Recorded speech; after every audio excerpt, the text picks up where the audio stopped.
Une visite. Chapitre 25. Angèle l'Indien blanc de François Place. Et merci de ne pas oublier de vous abonner, liker, commenter, partager. Et n'oubliez pas la cloche de notification pour retrouver mes prochaines vidéos. Alors, chapitre 25. Une visite. Durant les mois qui suivirent, je dus m'acclimater à la langue et aux usages de Venise. C'était comme vivre en même temps sur la terre ferme et sur une île, car cette ville est littéralement posée sur les eaux, bruissante de 1000 métiers dont chacun a sa guilde, son grain, son saint patron, sa fête votive et sa procession, agitée de carnaval endiablé et de bals tourbillonnants, ne connaissant le repos ni de jour ni de nuit, admirée des amateurs d'art et courtisée de marchands venus des 4 horizons, elle n'appartient à aucun pays, n'est soumise à aucune couronne. Corvadoro me fit donner des cours chez un vieux curé de Dorso-Duro pour y apprendre à lire et à écrire. Le reste du temps, j'étais chargée d'aller porter son courrier, principalement chez des imprimeurs libraires, ce qui me laissait tout le loisir d'arpenter les 6 quartiers de la ville, de courir les rues et les ponts, de flâner dans les jardins, de visiter les églises et les cours du palais. Corvadoro avait une dizaine de personnes à son service, dont 2 godoliers qui devaient se tenir prêts à toute heure pour le véhiculer sur les canaux. Niccolò, le plus jeune, était principalement occupé de ses amours avec la fille d'un boulanger. Je ne le voyais pour ainsi dire jamais. Le second, Paolo, aurait eu l'âge d'être mon grand-père si je l'avais connu. Il lui manquait plusieurs dents de devant, ce qui lui donnait une conversation sifflante, mais ne l'empêchait pas de chanter à tue-tête. Ce Paolo était un as. Il ramait avec un bras d'emphase, tourné dans les canaux les plus étroits, en se tenant sur un pied pour s'appuyer de l'autre contre l'angle d'un mur. Se rangeait dans un trou de souris, sortait dans la lagune en plein coup de vent, sans dévier d'un pouce, et surtout mettait un point d'honneur à ne jamais se laisser dépasser. Les gondoles ne sont pas des bateaux ordinaires. Leur construction demande autant de savoir-faire que pour un violon. Et lancées comme des pirogues, elles ont une jolie proue en colle de cygne, et l'axe de leur coque est soigneusement vrillé pour contrebalancer l'effet de la rame unique placée du côté droit. Paolo avait une façon bien à lui de faire corps avec sa gondole. Il me montra comment manœuvrer ces élégantes et capricieuses embarcations qui glissent crânement sur les canaux. Et régulièrement Corvadoro me demandait de le retrouver dans le cabinet de travail qu'il s'était installé sous les toits de son palais. Il m'épuisait par le feu roulant de ses questions, et il fallait que je patiente pendant qu'il consignait mes réponses. Mais je dois dire que je lui en suis reconnaissant. C'est grâce à ces interrogatoires quotidiens que j'ai creusé le moindre recoin de ma mémoire à la recherche de mon enfance indienne passée dans le désert américain. Un matin, il balança au bout de la pièce la plume et l'encrier. Je le vis entrer dans une effroyable colère. Je n'eus pas à chercher ce qui l'irritait, car il explosa en me prenant à témoin. Ce cigogné des chauveries est un fameux gredin. Il n'était pas plutôt arrivé à Marseille qu'un coche l'emportait à Versailles pour être reçu par le ministre de la Marine. Et il se donne le beau rôle, notre saint martyr des icebergs. Avec ses 3 orteils gelés, je le vois d'ici s'appuyer sur sa canne à pommeau d'or pour parader de salon en salon. Saviez-vous que c'est lui qui a reconnu tous les détroits et toutes les côtes de la terre antarctique? Non. Et qu'on lui doit la découverte d'une race de baleines inconnues? Non plus. Tenez, Angèle, lisez ça. Il brandissait une gazette faite d'une liasse de papier froissé que je me gardais bien de saisir, car je n'étais pas si avancé que ça dans l'art de la lecture. Je suis un âne, je n'ai rien soupçonné de ces manigances. Non seulement j'ai payé de ma bourse cette petite promenade au bout du monde, mais je dois en plus avaler les inepties d'un vieux coq prétentieux planté sur son perchoir académique. Les Woona, de grands singes qui ont appris maladroitement à imiter une civilisation de navigateurs disparus, vous l'ignorez sans doute, mais nous avons toujours, d'après lui, marché dans les pas des descendants de l'Atlantide. L'Atlantide, un continent englouti qui sort de l'eau tous les 300 ans pour s'installer dans la cervelle d'un rat de bibliothèque.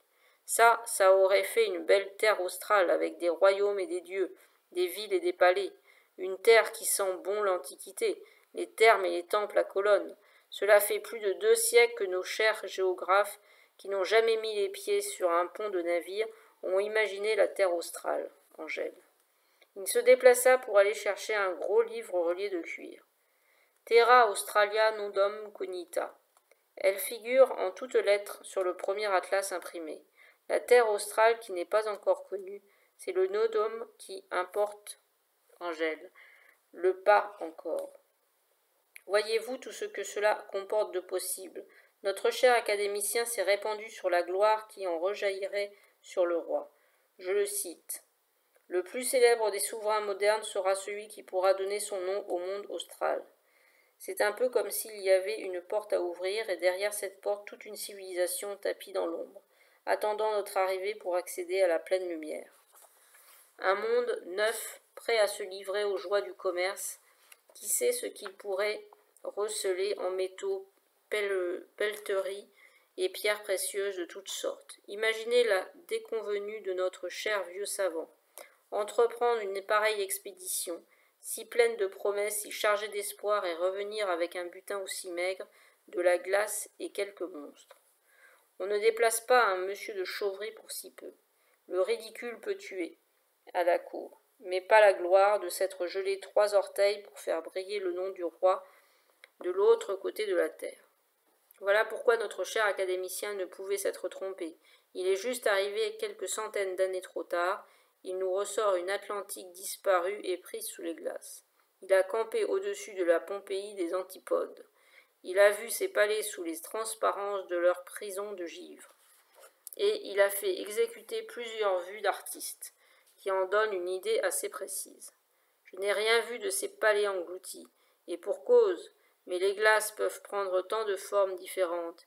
Il est si facile d'y voir des clochers ou des tours, des colonnades ou des créneaux.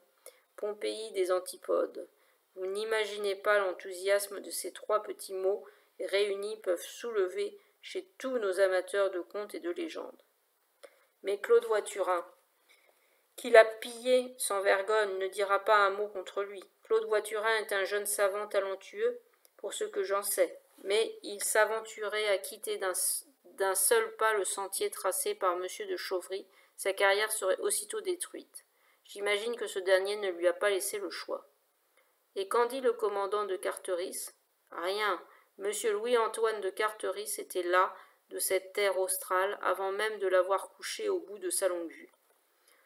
Toute cette aventure n'a représenté pour lui qu'une suite de désagréments et, le mot est faible, il n'y ajoutera pas une querelle qui n'est pas la sienne.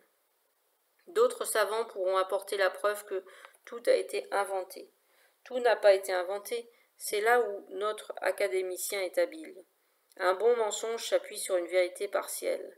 Il montre que le peuple de singes pratique avec habileté l'art de la navigation. Vous vous souvenez que nous avons hissé à bord cette frawa légère comme une plume?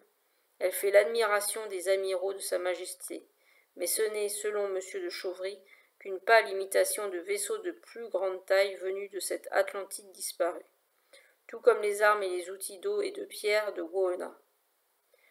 Ce sont les versions dégradées des mêmes objets fabriqués en bronze d'une plus haute antiquité, qui pourraient prouver le contraire. Il apporte en plus des témoignages précis et irréfutables sur la faune et la flore. Pour ce qui est du futur, il sait qu'une autre expédition ne se préparera pas de sitôt, car s'il est aussi chose sur laquelle il n'a pas menti, c'est bien l'extrême froidure qui sévit sur ces latitudes et les dangers innombrables que font courir les icebergs à la navigation. Nous en sommes revenus par miracle. En cela, il peut compter sur l'aide de M. de Carteris, car je vous garantis que notre cher commandant ne retournerait pas là-bas pour tout l'or du monde. Il peut aussi compter sur le roi, dont les caisses sont désespérément vides, et qui se contentera d'ajouter le nom de terre australe à ses conquêtes sans avoir besoin d'aller y regarder de trop près. Voilà, mon cher Angèle, comment se monte une belle escroquerie géographique. 3 quarts de glace pour un gros quart de mensonge. Il souffla un moment, après cette longue tirade, étonné lui-même d'en être aussi vite venu à bout. Puis il continua sur un ton beaucoup plus amer. Cela ne serait rien s'il ne m'avait fait, en plus, passer pour un illuminé. Les Wahanas sont pour lui une espèce d'homme sauvage, à peine doué d'intelligence, à mi-chemin entre les singes et nous.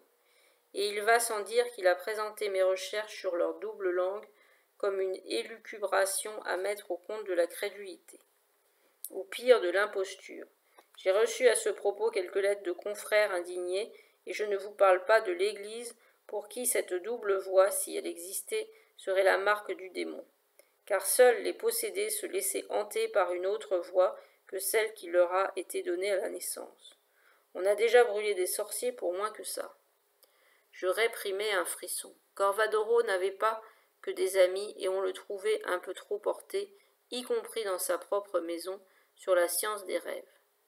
La République de Venise n'était pas si aimable qu'il voulait me le faire croire. On y adorait les complots et les procès, et elle disposait d'inquisiteurs redoutables. Peut-être valait-il mieux, alors, ne pas trop s'étendre sur ce voyage aux confins du possible. Moi-même, je n'étais plus très sûr de ce que j'y avais vécu. Une partie de mes souvenirs, en tout cas, me semblait maintenant difficilement conciliable avec la raison. Fin du chapitre 25, Angèle l'Indien blanc de François Place. Et merci de ne pas oublier de vous abonner.